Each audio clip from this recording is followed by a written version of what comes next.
In the quiet moments before dawn, when the world holds its breath between night and day, some stories whisper to us across the centuries.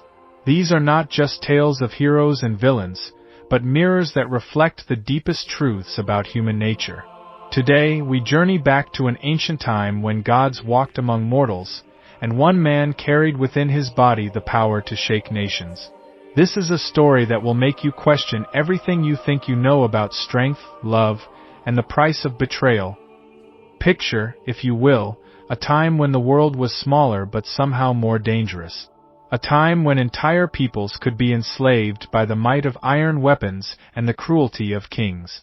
In this harsh landscape, where survival meant constant struggle, one child was born who would change everything.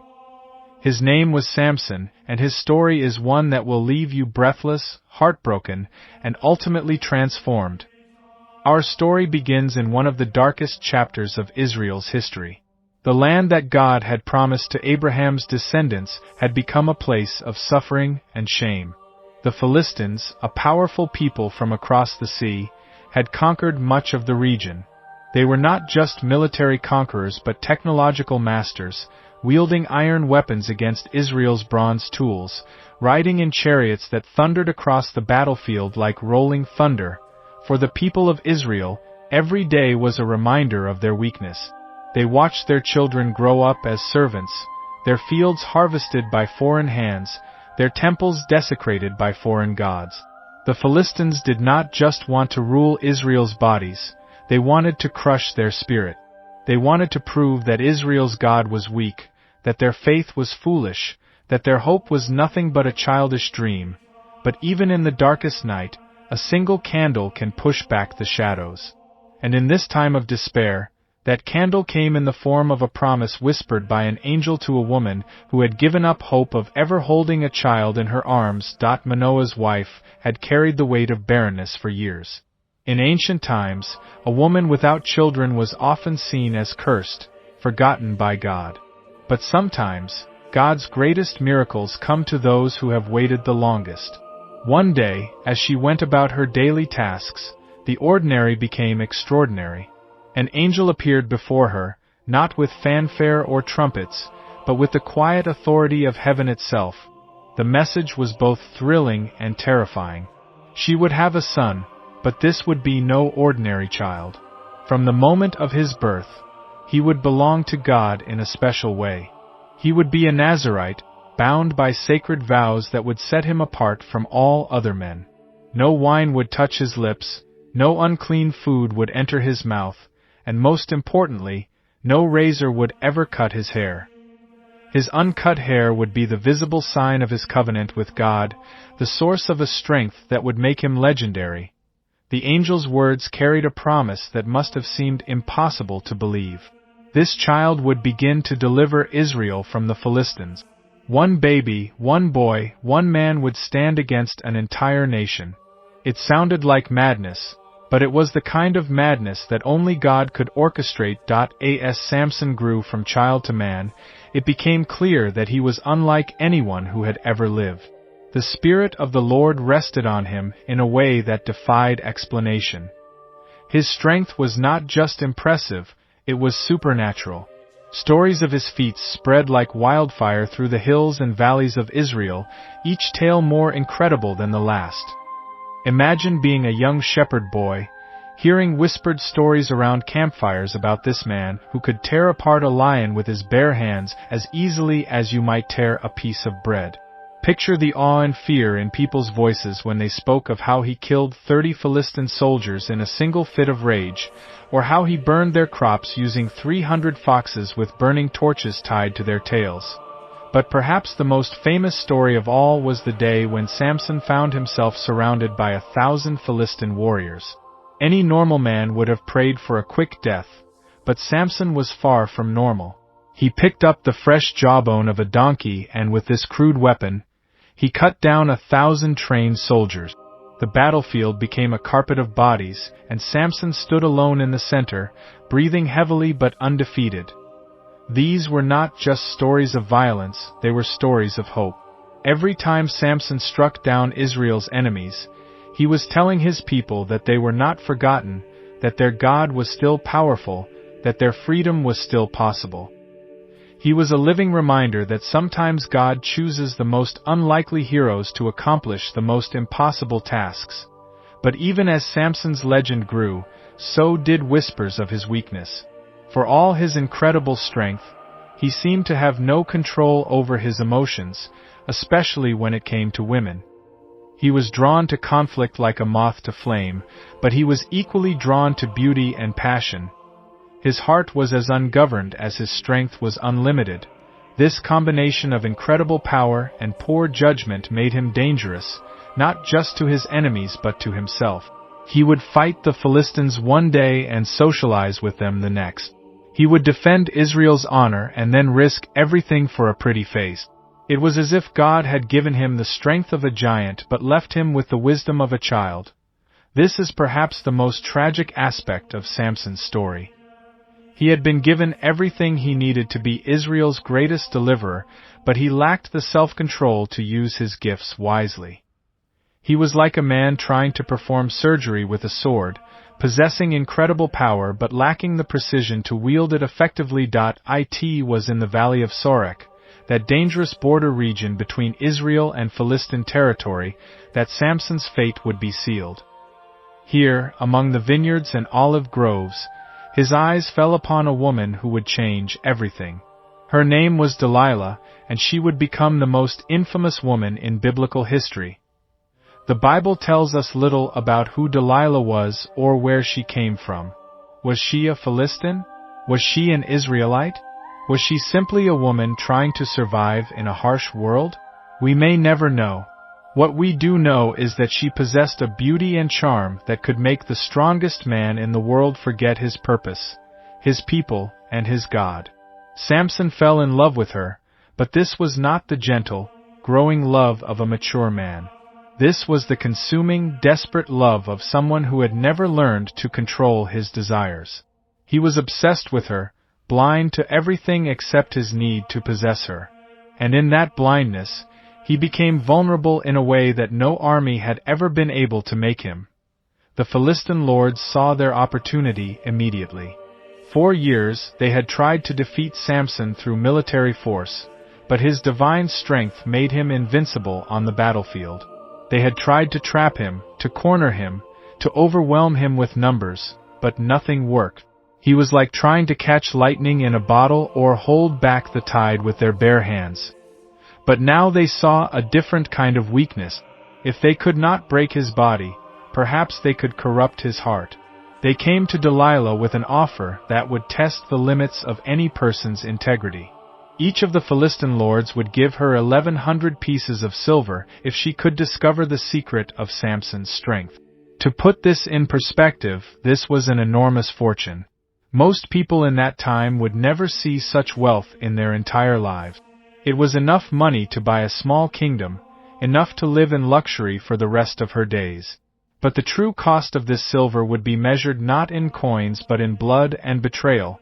Whether Delilah was motivated by greed, by loyalty to the Philistine cause, or simply by the desire for power, she agreed to the deal. From that moment on, every word she spoke to Samson, every touch, every kiss, every declaration of love was a lie. She had become a weapon, and Samson was her target. What followed was a cat-and-mouse game that would determine the fate of nations.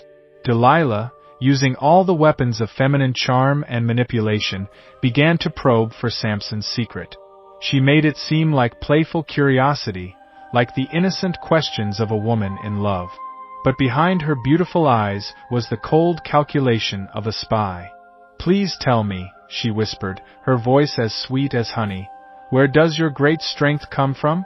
How could someone bind you and make you helpless?" Samson, drunk on his own power and confident in his invincibility, decided to play along. He thought it was just a game, a bit of fun between lovers. He had no idea that Philistine soldiers were hiding in the shadows, waiting for the signal to strike. His first lie was creative. He told her that if he were bound with 7 fresh bowstrings that had never been dried, he would become as weak as any other man. While he slept, Delilah bound him with the bowstrings and then cried out, "The Philistines are upon you, Samson." He awoke and snapped the bowstrings as if they were nothing more than spider webs. But instead of being alarmed by her strange behavior, Samson found it amusing. He thought he was clever, that he was in control of the situation. He had no idea that he was walking deeper into a trap with every lie he told. The second lie was similar. He claimed that new ropes that had never been used would drain his strength. Again, while he slept, Delilah bound him. Again, she cried out the warning. And again, he broke free as easily as before, the ropes falling from his arms like broken chains. For the third lie, Samson made a dangerous mistake. He told her that if she wove the 7 locks of his hair into a loom, he would lose his strength. This was significant because it involved his hair, the very symbol of his Nazirite vow. He was allowing her to touch the symbolic source of his power, to play with the sacred symbol of his covenant with God. Delilah did as he said, weaving his hair into her loom and pinning it tight. When she called out her warning, Samson simply stood up and pulled the entire loom across the room, his strength undiminished. But he had allowed her to handle his hair, to come dangerously close to the truth. He was like a man standing at the edge of a cliff, unaware that the ground beneath his feet was crumbling. After 3 failed attempts, Delilah's patience ran out. She had been playing the role of the sweet, curious lover, but now she revealed her true nature. She became a weapon of emotional torture, using Samson's love for her as a tool to break his spirit. "How can you say you love me," she wept, "when you won't share your heart with me? You've mocked me 3 times now, and you still won't tell me the truth about your strength."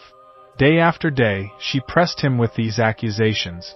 She made his life miserable with her constant nagging, her tears, her threats to leave him. The Bible tells us that she tormented him until his soul was vexed to death. Here was a man who could face down an army without fear, being slowly destroyed by the emotional manipulation of the woman he loved. This reveals something profound about human nature. We can often endure physical pain, face external enemies, and overcome incredible obstacles, but we are vulnerable to those we love. The people closest to us have the power to hurt us in ways that strangers never could. They know our weaknesses, our fears, our deepest needs, and they can use that knowledge either to heal us or to destroy us. Finally, worn down by her relentless pressure, Samson broke. In a moment of terrible weakness, he told her everything. He revealed the secret of his Nazirite vow, the significance of his uncut hair, and the source of his divine strength. "If I am shaved," he admitted, "then my strength will leave me, and I will become weak like any other man." Delilah knew immediately that this was the truth. She sent word to the Philistine lords, and they came with their silver, eager to finally claim their prize. That night, she lulled Samson to sleep with his head in her lap, an image that perfectly captures the tragedy of trust betrayed. While he slept, defenseless and vulnerable, a man came with a razor and cut off his hair. When Delilah cried out for the last time, "The Philistines are upon you, Samson!"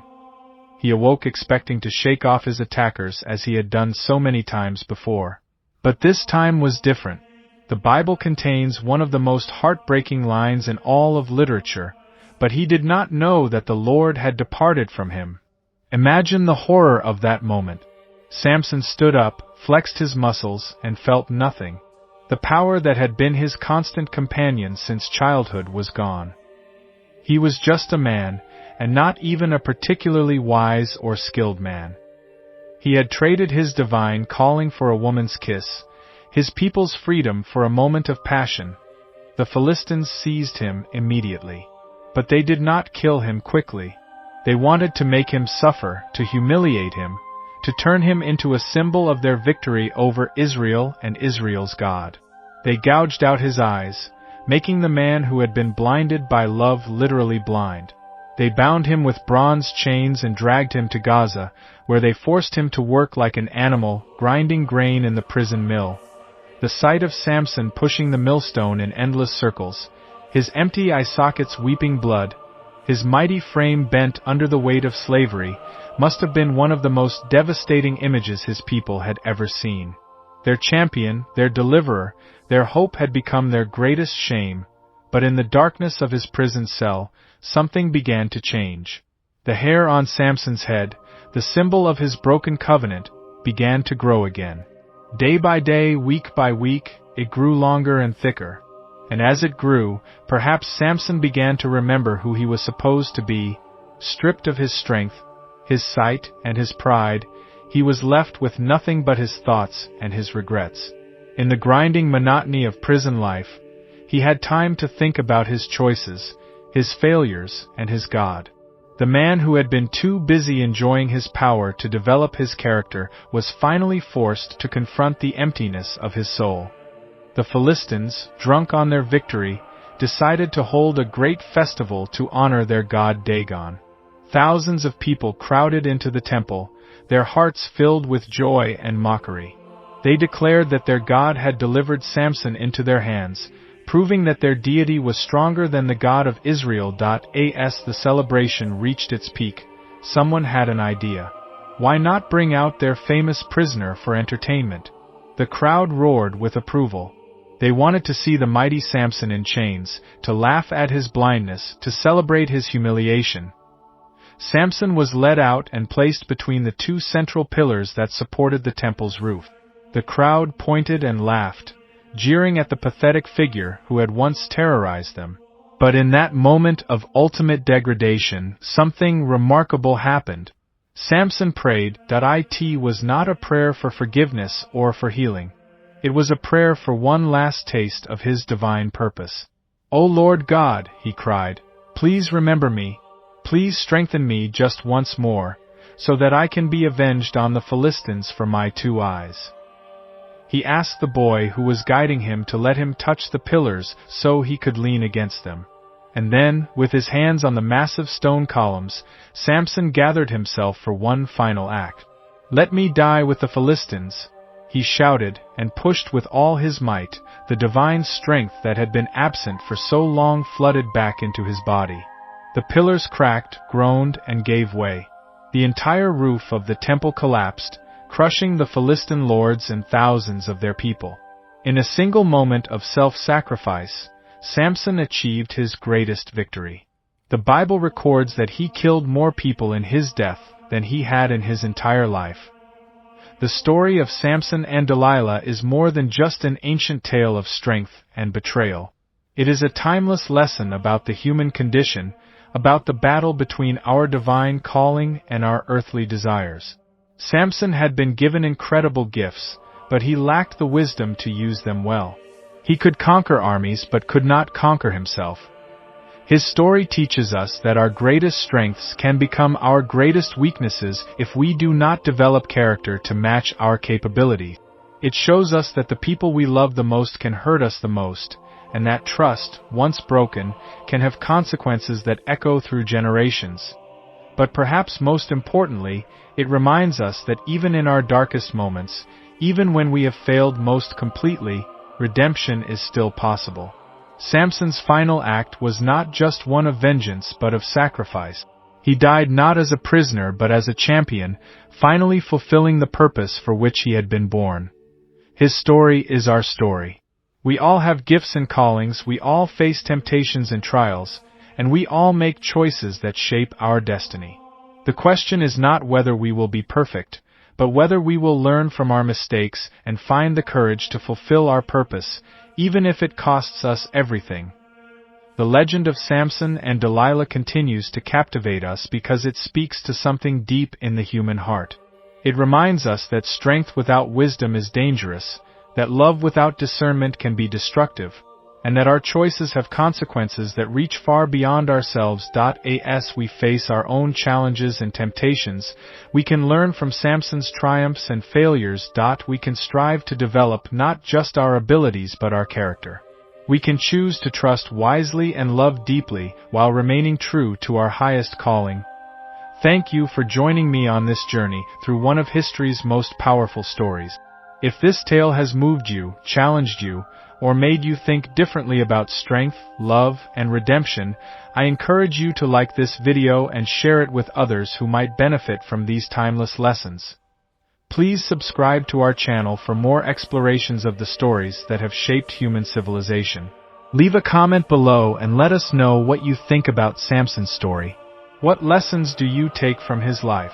How can we apply his example to our own struggles with temptation and purpose? Remember, the most powerful stories are those that help us understand ourselves and our place in the world. Until next time, keep seeking wisdom, keep growing in character, and keep fighting for what truly matters.